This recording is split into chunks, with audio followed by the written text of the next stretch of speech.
지난해 허인수 선교사라고 하는 분을 이제 아프리카에서 만났는데요. 이분이 지금부터 한 15년 전에 이제 한국에 살 때 백혈병이 걸렸어요. 급성 골수성 그 백혈병이라고 하는 건데 이분이 이제 그 항암제를 한 석 달가량 병원에 입원해서 맞고 그랬는데 그게 개선이 되지 않았어요. 자기하고 같이 치료하던 이제 많은 사람들이 이제 세상을 떴는데 이제 이분이 기적처럼 좋아졌습니다. 이분도 이제 치료의 반응이 안 되니까 내가 죽을 수밖에 없다. 이런 상태로 아주 절망 속에 있었는데 어느 목사님이 쓴 체험담을 보게 됐는데 그 체험담이 내용이 뭐냐면은 이 목사께서 위궤양이 아주 심해서 약을 먹어도 잘 되지 않는데 어느 날 무슨 성경 말씀에 무엇이든지 기도하고 구하는 것은 받은 줄로 믿으라. 그러면 그렇게 된다라고 하는 말씀이 떠올라서 내 위궤양이 이미 다 나았다라고 믿기만 하면은 낫겠구나 하는 이제 믿음이 들었어요. 그래서 이미 다 나은 사람으로서 믿고 이제 그렇게 생각하고 행동도 했더니 좋아졌다는 그런 내용입니다. 그래서 그 내용이 아프지만 나았다라고 하는 건데 이 허인수 씨가 절망 상태에 있는데 그 글을 보고 내 백혈병도 이미 다 나았다라고 믿기만 하면은 낫겠구나. 이런 믿음이 생긴 거예요. 그래서 그 글을 5번이나 계속해서 읽었다고 하더라고요. 그래서 자리를 털고 일어났습니다. 실제로 몸의 형편은 이렇게 어지럽고 식은땀이 나고 그러는데 들에서 가을거지를 하고 있는 자기 부모님들한테 찾아가서 어머니 내가 이거 다 나았습니다. 그러니까 어머니가 정신이 혹시 돌았지 않느냐. 그래서 좀 통곡을 했다는 거예요. 그런데 이 허인수 선교사는 자기가 이미 다 나았기 때문에 누워 있을 수가 없다. 나도 일도 하고 봉사도 해야 되겠다. 그렇게 함으로써 믿음을 후퇴하지 않아서 그 뒤로 깨끗하게 좋아져가지고 다음에 그 선교사가 돼가지고 갔는데 그 사람은 그 당시까지 뭐 교회 문 앞에도 안 가본 사람이었답니다.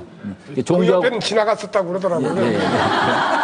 저는 어려운 병에 걸린 사람들 속에서 제가 발견한 바는 나는 중한 병에 걸려 있기 때문에 정말 치료를 잘 해야 되겠다. 그리고 좋은 방법을 많이 해야 되겠다. 이런 생각을 가지고 있어요. 투병한다고 그러죠. 저는 거기에 좀 문제가 있다고 생각합니다. 그 사람은 믿음은 뭡니까? 내 필름이 나는 중한 병이 있다라고 하는 믿음을 가지고 있어요. 중한 병이 있기 때문에 나는 노력을 해야 된다. 중한 병을 가지고 있다는 믿음이 자기 몸에 그대로 비춰지기 때문에 병이 잘 낫지 않는다. 나는 허인수 선교사를 보면서 그걸 느꼈습니다. 허인수 선교사는 몸의 형편은 실제로 중해요. 그런데 마음은 나는 이미 다 나았다라고 믿었단 말입니다.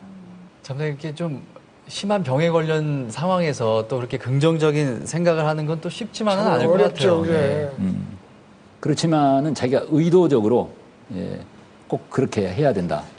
저는 그렇게 생각을 합니다.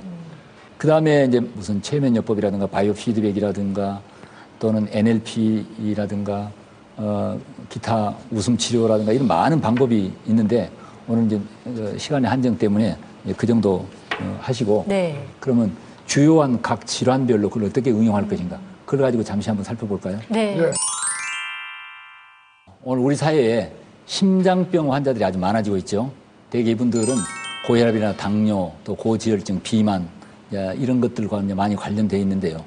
물론 병원의 이제 전문적 치료도 아주 중요하겠죠. 근데 오늘 우리는 그분의 삶의 방식, 그다음에 생활 습관, 마음을 바꾸는 문제에 대해서 이야기를 하고 있기 때문에 제가 만난 그 심장병 환자들에게 저는 일단 어때요? 숨쉬기를 잘해야 돼. 배로 숨쉬기를 습관적으로 이렇게 하게 하고 음식이 아주 중요한데 고단백, 고칼로리 음식으로부터 저단백, 저칼로리의 소식 위주로 하고 더 적극적으로는 저는 심장질환 환자들에게는 꼭 절식을 하도록 권하고 싶습니다. 며칠 정도. 그리고 더 적극적으로는 생식을 이렇게 하도록. 그 다음에 운동이 중요하죠. 운동은 산책을 많이 하는 것입니다. 그리고 그분들에게 환경과의 관계 속에서는 어떻습니까? 그 연료법이 중요해요. 반신욕을 하거나 심장질환을 가진 분들이 긴장과 스트레스와 관련된 분들이 아주 많습니다. 그래서 저녁 때 이제 반신욕을 한다거나 이렇게 하게 되면은 교감신경 우위에서부터 부교감신경 우위 쪽으로 신경이 바뀌면서 긴장이 이완되고 혈액순환이 아주 좋아진단 말입니다. 특히 심장질환 환자들에게는 저는 가슴에 뜸뜨기 이게 아주 효과가 있다는 것을 그리고 더 적극적인 방법으로는 부항요법이라고 하는 게 흡강요법이라고 하죠. 이제 그것을 잘 활용하면은 우리 몸속에 있는 노폐물을 해독시키는 효과를 가지고 신경의 조화를 회복합니다. 특히 심장질환은 뭐 이분처럼 이렇게 모관 운동이라고 하는 우리의 심장은 윌리엄 하베이라고 하는 그 생리학자가 전신의 혈류는 두 주먹 크기의 심장이 박동 힘으로 혈류가 진행된다고 하는데 그것에 대해서 아니다. 사지에서 피를 끌어당기려고 하는 네거티브 프레셔, 음압의 힘에 의해서 혈류가 된다라고 하는 그런 학설도 있습니다. 그래서 내 팔다리를 잘 움직이고 떨게 하는 방법이 심장병 환자들한테는 아주 도움이 됩니다. 중요한 것은 심장병 환자들한테 흔히 있을 수 있는 분노나 두려움과 같은 마음의 문제를 해결해야 됩니다.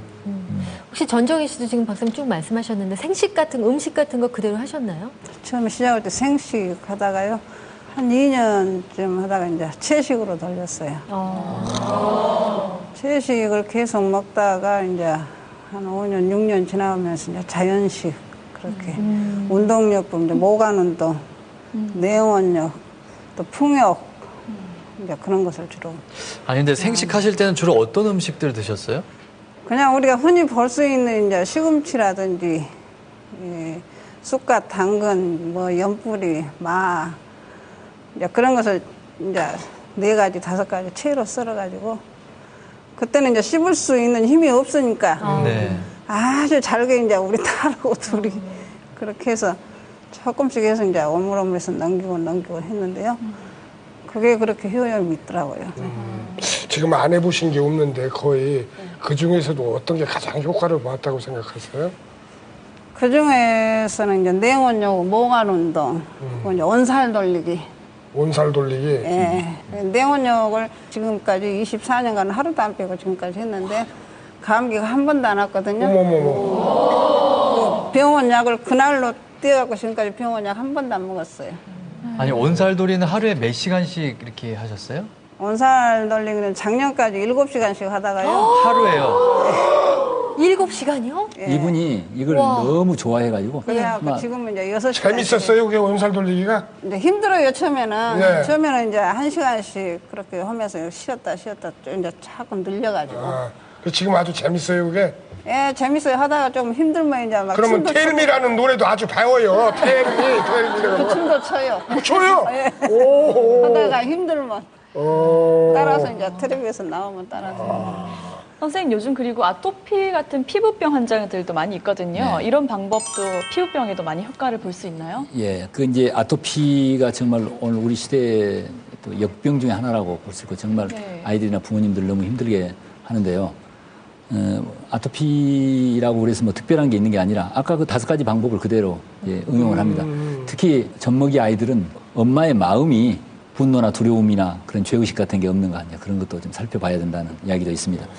특히 건선과 같은 이제 아까 아토피에 대해서 한마디만 더 이야기하겠습니다. 아토피는 정말 환경의 문제에 있어서 자연과 이렇게 조화롭지 못한 그런 삶의 방식하고 관계 있는데 아토피는 아이들은 될 수 있으면 햇볕을 많이 쬐고 땅에서 땀을 흘리고 밖에서 많이 놀도록 하고 패스트푸드를 먹지 말고 곡체식 위주의 이제 그런 식사 방법을 개선하게 하고 이렇게 목욕 방법, 온연료법 같은 그런 방법을 하게 되면은 면역력이 향상됨으로 해서 차츰차츰 개선되는 경우가 많이 있습니다. 특히 건선과 같은 피부 질환은 정말 어려운 질환인데 그런 경우에는 정말 생식을 길게 했더니 그게 아주 특별히 효과가 있었습니다. 네. 선생님 질병이 워낙 여러 가지 종류가 있지만요. 아무래도 암 환자들도 굉장히 관심이 많으실 것 같은데 암은 어떻게 보십니까? 오늘 우리가 암에 대해서 조금 이해를 좀 할 필요가 있습니다. 암 세포 자체는 무서운 게 아닙니다. 우리 모든 사람, 성인들의 경우에는 하루에 누구에게나 몇천 개 내지 몇만 개 정도의 암 세포가 생긴다고 그래요. 그런데 왜 어떤 사람은 암 환자가 되고 어떤 사람은 암 환자가 되지 않느냐면은 우리에게는 암 세포가 생기지만은 암을 제압하는 암 세포를 잡아먹는 면역 세포, 그 NK 세포라고 자연 살해 세포라고 하죠. NK 세포라고 하는 것이 암을 그때그때 제압을 한단 말입니다. 그래서 암 환자들에게는 누구에게나 이 면역력이 저하되어 있다. 네. 이렇게 연구되어 있습니다. NK세포가 떨어져 있단 말입니다. 그래서 우리는 암 치료에 대한 목표는 물론 병원의 전문적인 치료를 하더라도 이런 생활요법에서는 이 면역력을 증강시키는 방법이에요. 왜 면역력이 떨어졌냐? 우리는 과로와 긴장과 스트레스. 오늘 우리 사회가 사실은 이런 환자들을 만들어내는 데 관여가 됐다고 볼 수가 있습니다. 우리 삶이 음식을 그때그때 패스트푸드를 빨리빨리 먹어 치워야 되고 그리고 운동을 하지 못하고 이런 것들이 면역력을 떨어뜨리니까 암세포는 생기는데 면역력이 저하되니까 이제 암이 발병한다. 이렇게 볼 수가 있습니다. 그래서 우리는 암을 예방을 하기 위해서나 암 환자가 전문적인 치료를 한다고 하더라도 자기의 생활 방식과 생활 습관을 바꾸는 것이 아주 중요한데요. 그건 아까 5가지 방법. 호흡할 때 우리가 긴장이 이완이 되죠. 그 다음에 음식은 역시 곡채식 위주의 소식입니다. 경우에 따라서는 절식이나 생식 같은 것도 이렇게 응용을 할 수가 있겠고요. 특히 암 환자들에게는 이렇게 이제 마음을 변화시키는 이렇게 명상이나 웃음 치료, 그 다음에 햇볕에 나아가서 걷기, 산책 이런 것들을 하고 특히 암은 열에 약합니다. 그래서 온열요법이 중요해요. 반신욕이라든가 온열 찜질이라든가 이런 일상적인 삶을 통해서 면역력을 증강시킬 수 있습니다. 또 최근에는 암에 대해서는 그 면역 세포를 증강시키는 그 생물학적 그 면역 제제들이 또 개발되고 있으니까 이런 것도 쓸 필요가 없어요. 저는 최근에 그 한국에 그 진영우라고 하는 아주 젊은 생물학자가 영국의 에딘버러 대학하고 그 조인을 해가지고 주목나무나 그 산삼 속에 있는 그 불멸의 세포가 있습니다. 이모탈 셀이라고. 불멸의 세포의 줄기 세포를 이렇게 추출해서 배양하는 걸 성공을 해서 그걸 썼더니 면역력이 아주 면역세포, NK세포가 증가된단 말이에요. 네. 그래서 암뿐만 아니라 지금 아프리카에서 에이스도 면역 문제 아닙니까? 에이스까지 이제 치료한다는 놀라운 소식을 들었습니다. 그래서 아까 이야기한 대로 나는 이미 다 나았다라고 하는 믿음을 가지고 더 큰 목표를 향해서 나아갈 때 면역력이 증강돼서 암도 멈추거나 또 개선될 수 있다고 생각을 합니다. 네, 박사님, 그런데 요즘 현대인들이 스트레스 때문인지 만성 통증 가지신 분들 참 많이 계시거든요. 이런 분들은 어떻게 치료할 수 있을까요? 예, 요즘 만성 통증 환자들이 또 하나의 우리 시대의 역병인데요. 네. 그래서 서양에는 통증 산업이란 말이 나올 정도로 통증에 대한 사회적 비용이 이제 너무 많이 들어갑니다. 우리 주변에도 통증 때문에 수술을 받고 병원에 오래 입원한 분을 많이 봤죠. 물론 그런 병원의 전문적 치료도 중요하지만 우리는 어떻게 이것의 통증을 관리하는 데서도 우리의 생활 습관이나 생활 방식을 고칠 것인가에 대해서 살펴봐야 되는데요. 그러한 방법이 만성 통증 환자를 근본적으로 치유하는데 매우 도움이 된다는 걸 저는 많이 봤습니다.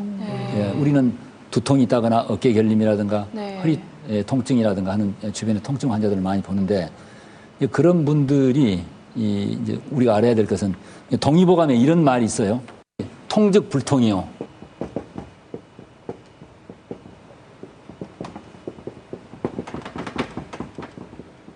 불통즉 통이다.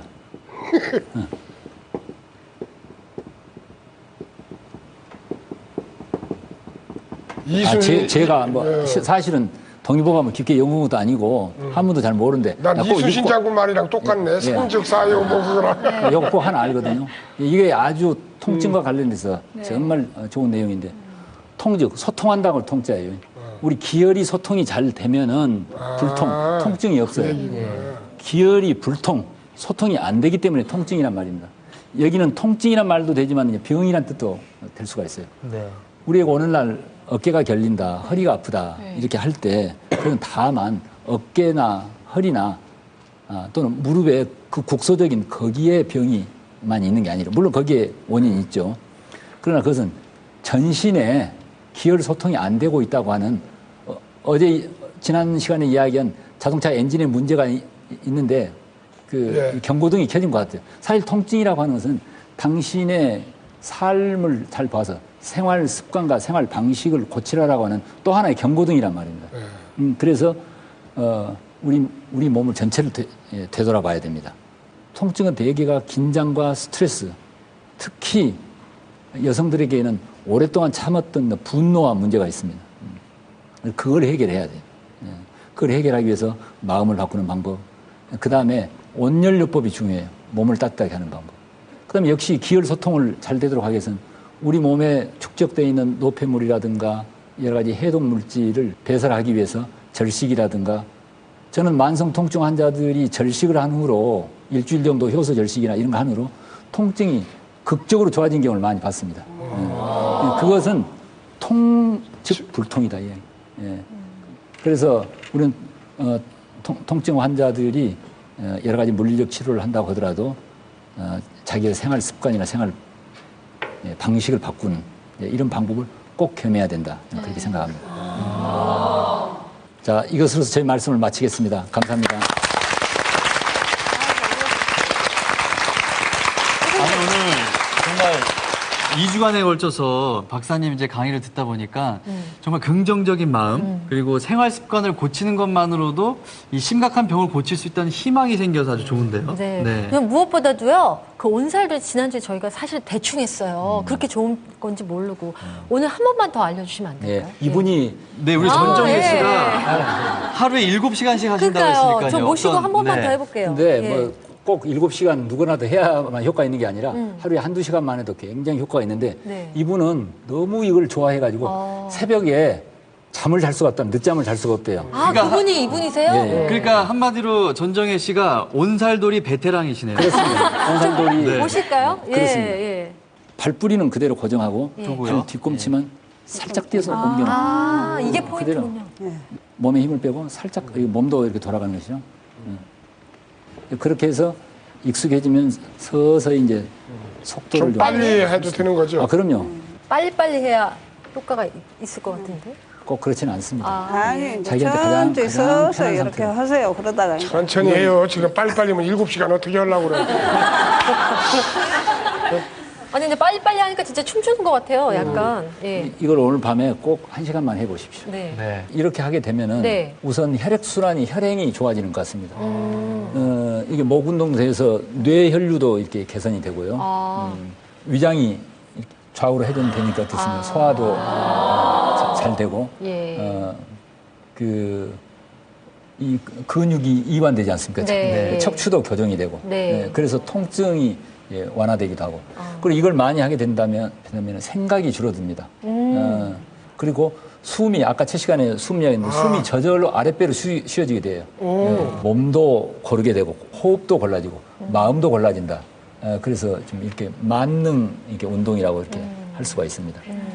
이렇게 또 온살돌이까지 또 다시 한번 해보니까 마음이 아주 편해지는데요. 그렇죠? 자, 오늘 두 분 정말 시간 내주셔서 고맙습니다. 선생님, 저 2주간에 걸쳐서 정말 귀한 말씀 해주셨는데 꼭 전하고 싶은 메시지가 있으면 한 말씀 부탁드릴게요. 자, 우리가 심신의 어떤 병이 생겼을 적에 병원이나 또 의사들의 전문적인 치료를 이제 소홀히 해서는 안 되겠죠. 그러나 우리가 지난 그 2주간에 걸쳐서 어떻게 우리의 생활 방식과 생활의 그 습관을 고칠 것인가에 대해서 살펴봤지 않습니까? 사실은 모든 병, 심지어는 암이라든가 심장병이라든가 중풍이라든가 이런 병까지도 더 깊은 차원에서 보자면은 우리가 첫 시간에 이야기했던지 다 사실은 경고등이라고 볼 수가 있습니다. WHO에서 건강에 대한 그 개념을 이야기를 할 때 우리의 심신의 병이 없는 상태의 사회적 안녕, 나아가서는 영적인 안식을 취해야 된다 이제 하는 이제 개념이 있는데 이와 같이 우리의 모든 그 우리에게 나타나는 어려운 병들은 사실은 하늘에서 내려준 우리 생명의 메시지이자 정말 은혜로운 선물이라고 생각할 수 있습니다. 우리의 생활을 고치고 마음을 고치라.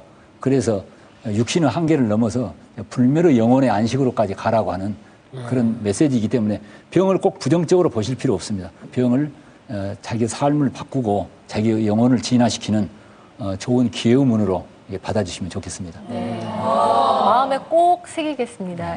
두 분 나와주셔서 정말 감사드립니다. 감사합니다. 고맙습니다.